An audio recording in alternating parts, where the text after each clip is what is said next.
Test 3. This is the IELTS Listening Test. You will hear a number of different recordings and you will have to answer questions on what you hear. There will be time for you to read the instructions and questions, and you will have a chance to check your work. All the recordings will be played once only. The test is in 4 parts. At the end of the test, you will be given 10 minutes to transfer your answers to the answer sheet. Now turn to part 1. Part 1. You will hear a woman phoning a travel agency about hot air balloon rides. First, you have some time to look at questions 1 to 5.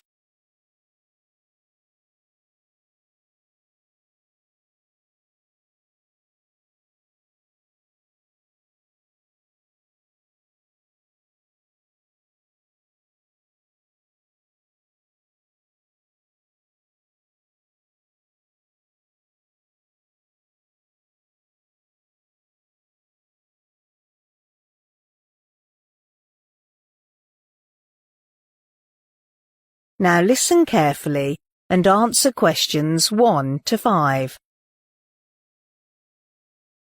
Good morning. Smart Travel. Jason speaking. Hi, good morning. I saw your advert in today's paper about hot air balloon trips.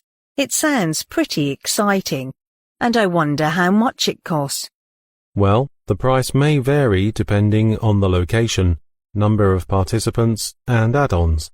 A single ride may cost you up to £280 per person, but if you choose group booking, there is a discount, and the cheapest flight is £125 each for a group booking of at least 10 people. Oh, that's not too bad.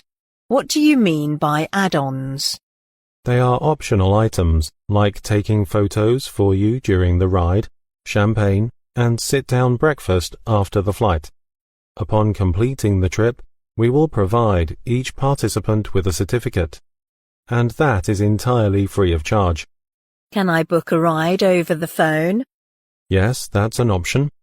Reservations can be made 1 year ahead of your trip by telephone, but to pick a specific date, you must book online. A confirmation email will be sent to you right afterwards. How high can the balloons go? A hot air balloon's height is limited by the temperature of the air and how much fuel it can carry, and the highest altitude ever recorded for a ride is 1,800 meters, but most rides stay below 300 meters. Oh boy, that's impressive. How long is a single ride? The average hot air balloon ride lasts about an hour. The entire ballooning experience, which includes ground preparation, flight and post-flight packing up and celebration, may take 2 to 3 hours. And what time are the flights? Our flights generally meet about an hour before sunrise on the day.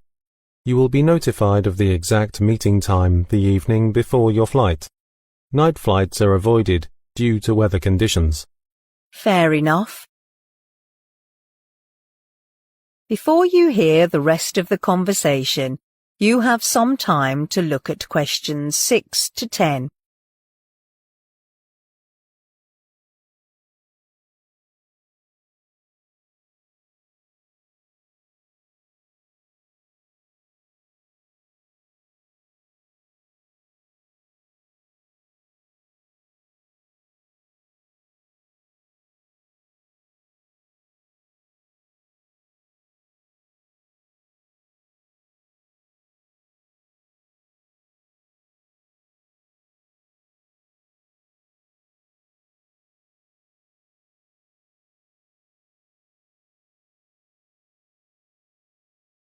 Now listen and answer questions 6 to 10. Which month do you recommend for a hot air balloon trip? Autumn is the best time of year to take the trip. Not only can you see the changing hues of the trees from above, but it is a great way to spend time with the whole family before it gets too cold. I see. But please note that our flight may be cancelled and you will be notified by phone the day before. Why is that?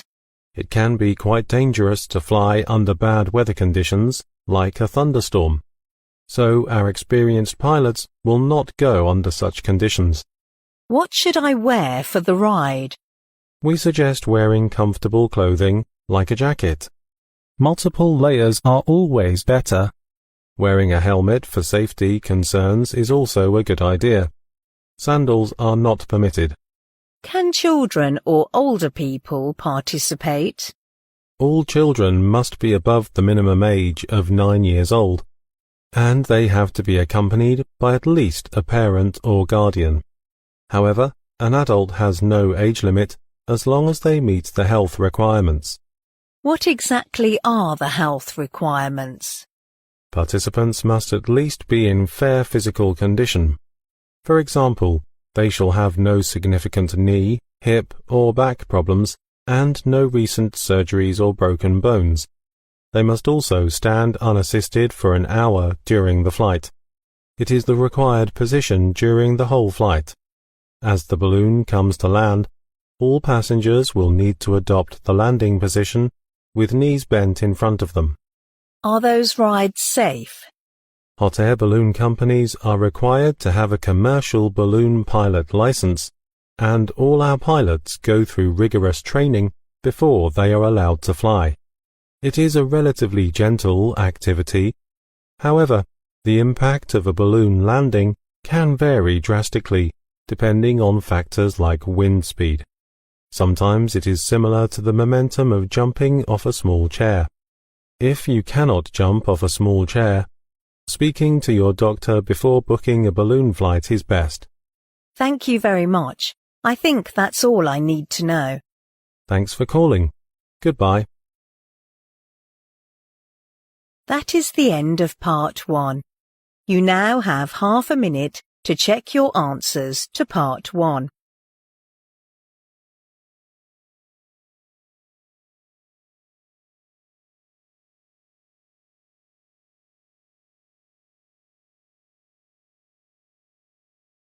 Part 2. You will hear a woman talking on a radio program about a festival that is about to take place. First, you have some time to look at questions 11 to 18.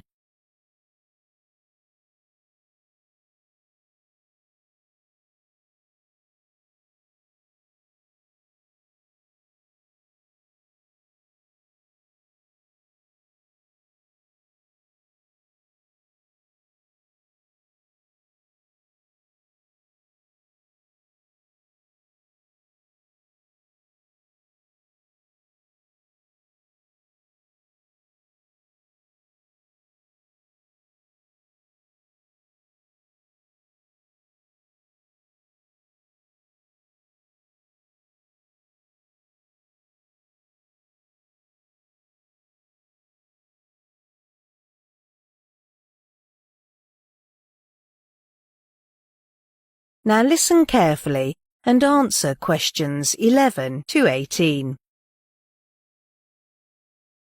I have in this studio with me Mary Smith from Yorktown Tourism, who is here to tell us about some of the events happening in our state capital over the next 3 weeks at the Spring Festival. So, Mary, what can we expect to see? Well, being in Yorktown is such an exciting time. To kick off the Spring Festival, a vast firework will be displayed down by the lake, starting at 9 p.m. this Saturday, the 4th of September. Over 10,000 fireworks will be set off. All are choreographed to music and broadcast simultaneously here on Radio Yorkie. You should get there early if you want to get close to the action. So bring along a picnic and a blanket, as it could get chilly in the evening. One thing that attracts visitors to the festival from all over the country is the fantastic collection of flowers on show in Central Park throughout the festival. Special buses will run daily from the town centre to the show at 20-minute intervals for those who prefer public transport. If you are interested in seeing the latest in cars, from the fastest to the most expensive, then head over to the motor show at the exhibition centre from the 10th to the 15th of September. It will be open daily from 9 a.m. until 10 p.m, so you can even pop in there after work. Do you like photography? Then go along to Grow Your Imagination, an exhibition of photographs of famous gardens, which will be held at the Art Gallery from the 11th to the 19th of September. Come and be inspired by some of the world's most beautiful gardens. I have a sneak preview of some of the photographs, and they are magnificent. If music is more your thing, then you should come and hear the Australian Philharmonic Orchestra performing Swing in Spring at the Concert Hall on Friday the 17th and Saturday the 18th of September. It's a celebration of dance music from the 1940s and 50s. There will be 3 performances. Both evenings start at 7 p.m. and a matinee performance at 2:30 on Saturday. So get your dancing shoes on and hit there. It's a guarantee to get your feet tapping. Before you hear the rest of the programme, you have some time to look at questions 19 to 20.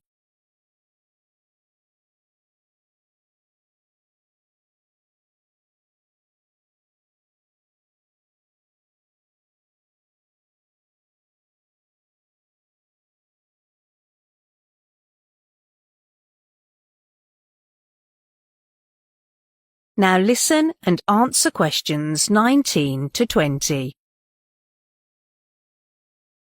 Those are just a few of the attractions on offer. But for something a little different, you could try Balloons Down Under, which is the largest gathering of hot air balloons in the Southern Hemisphere. It's well worth it because over 25 balloons of all shapes and sizes will be a fantastic sight. I'm also happy to announce that one lucky person will get to go up in one of these free balloons. That is the prize in our unique Spring Festival competition. It usually costs you $200, so it's not a bad prize. I'm sure you all want a chance to win, so you'll need to fill out the entry form in today's paper of the York Town News. Don't forget to include your phone number and send it to Radio Yorkie. Make sure your entry reaches us by 5 p.m. on Thursday, the 9th of September. Then, to see if you've won, check out the festival's website on Saturday, the 11th of September, where we will publish the name of the lucky winner. It's such a fantastic prize, so hurry up and get your entry in. So there you have it, just a few special events happening here in York Town over the Spring Festival. And if you like any more details about... That is the end of part 2.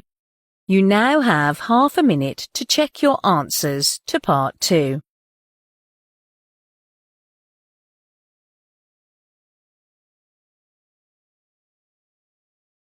Part 3. You will hear 2 students called Troy and Gabriella discussing a dissertation on music. First, you have some time to look at questions 21 to 26.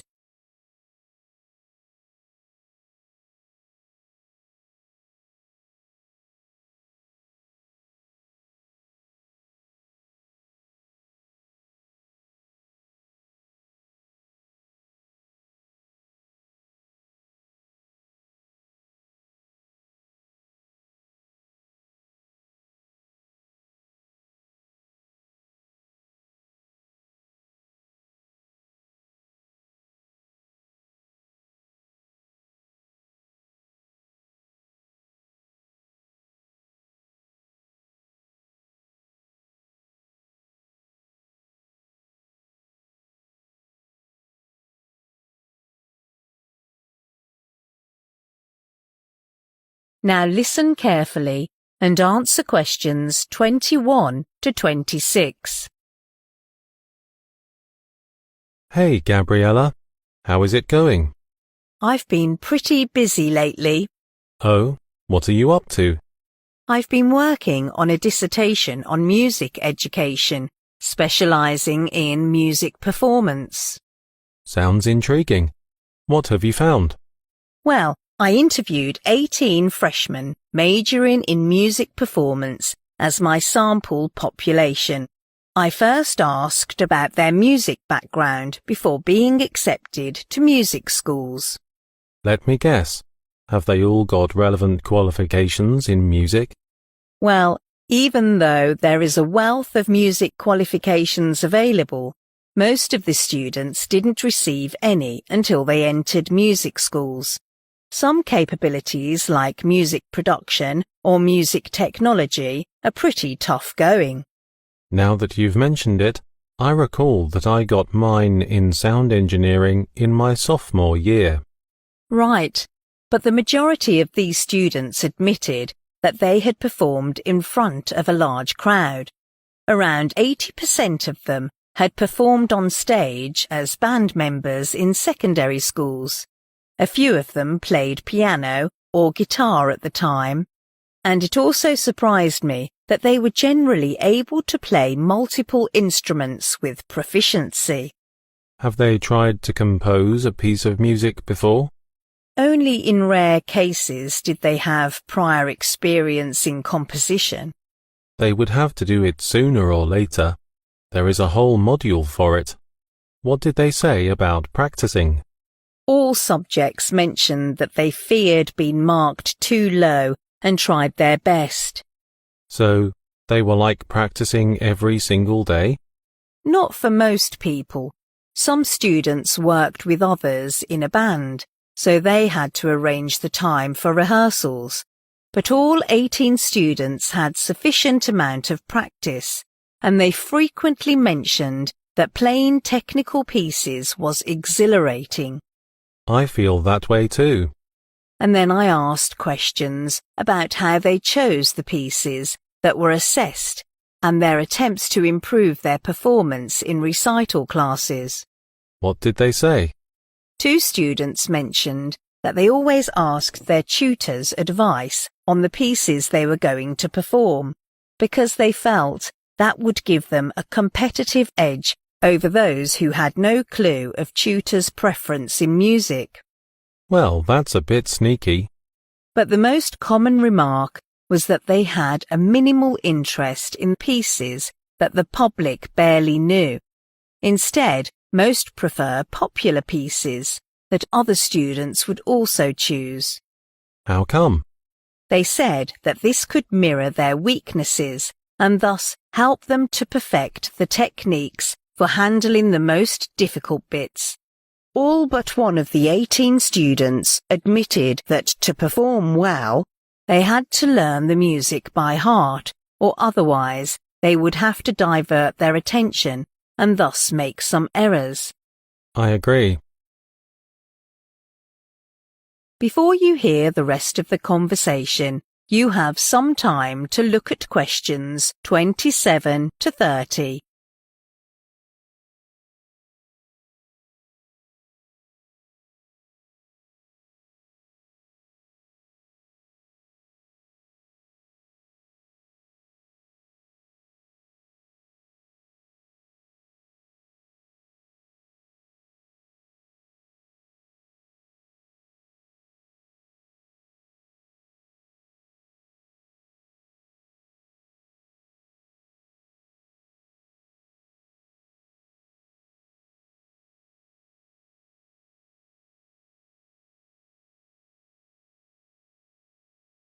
Now listen and answer questions 27 to 30. Then I asked them about their thoughts on practicing in different aspects, and some of their answers were entirely unexpected. Oh, what aspects did you look into? I first asked how they feel about playing solo. What did they say? They said being a solo performer takes desire, focus and hard work, and the performance would not pull off if one took the stage without confidence. But they all took great pleasure in it. Yeah, that's quite different from playing in an orchestra, where musicians have to work with other members to produce a harmonious sound that is pleasing to the ear. Right, and I also asked whether the choice of the piece to play would affect their performance. Well, that's a big yes for me. When I play a song I don't like, I won't devote myself to it. That's widely accepted. The audience can tell when performers are being authentic and inspired by the music they are performing. Many would spend hours or even days choosing the right piece. You have to put a lot of thought into it before it's too late. So what kind of musical genre do they prefer? The answers vary vastly, but one thing in common is that they rarely switch from one style to another. Of course, it is tough to make such a transition. Most instrumentalists initially start with some classical-based training, but they don't know how to take their already existing knowledge and apply it to a new style of music. What about their feedback on playing duets? Yes, that's the last question on my list. I asked their take on playing a duet with someone with the same musical instrument, like a violin duet. Although it is pretty demanding to do so, they all admitted that it is helpful in that it renews their motivation while enhancing their technical skills. So, have you started writing the first draft of your dissertation? I can help if... That is the end of part 3. You now have half a minute to check your answers to part 3.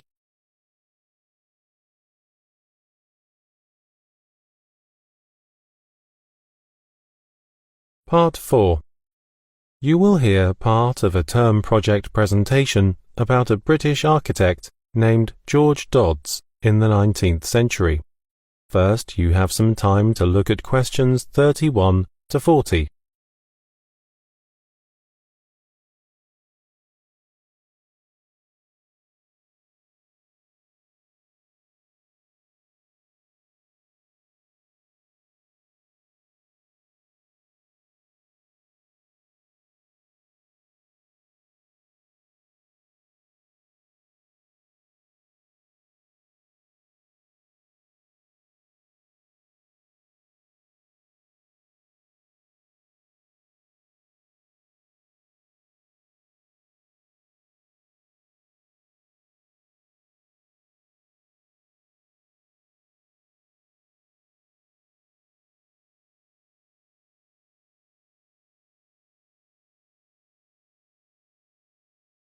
Now, listen carefully and answer questions 31 to 40.